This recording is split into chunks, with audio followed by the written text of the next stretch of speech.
Coming to terms with the temporary nature of the self, of the central point of being from which we experience and perceive a reality, is among the most difficult of psychological feats to undertake. To let it be internalized, to contemplate how our minds, our souls, physically manifest, and subsequently their eventual fates.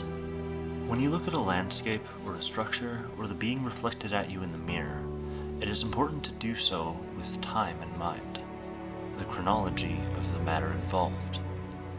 No area, item, or being, no event or thought exists in a chronological vacuum.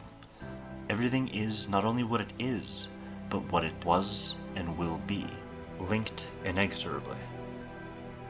Imagine for a moment the Earth 100 years ago. Not the state of society or technology or your ancestry, but the shifting masses of the wind and the water and the dirt. Think for a moment about your left hand. If you could monitor each individual component of each molecule of that hand, and were to do so going back only a single century, what you would see would take you by surprise.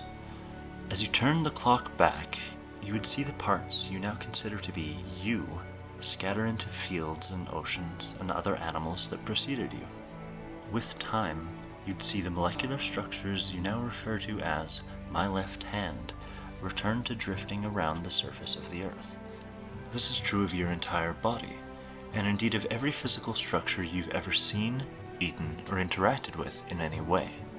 Every car or house or pet, every computer or television or spaceship, all a reshuffling of the same base component parts that have churned across the Earth and beyond for all of our history and far more.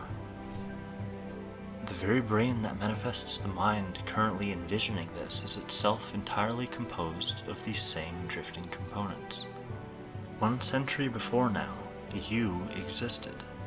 You were of the animals and the plains upon which they grazed. 100 years ago, you were there, scattered. A changing, shifting, unconscious you, rendered down to indistinguishable pieces, but a you nonetheless. For most of time as it's understood, you drifted without will or intent according to the phenomena of the universe, not yet arranged in a way capable of producing your consciousness. Unaware, and yet there, in a very real sense, as many lives that have yet to be lived currently are. Now imagine what you currently refer to as yourself 1,000 years ago, or 1,000,000 or billions. The degrees to which the stuff you'd now call you has changed in form and state throughout time is nearly too great to be imagined, and yet it is no less true. What we call death is the state in which you existed for most of time, a state unaware of being.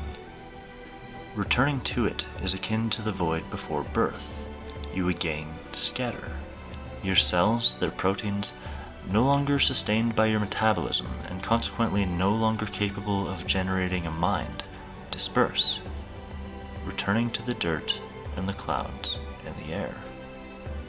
Life is but a brief moment of awareness, surrounded in both directions, past and future, by an infinite, thoughtless void.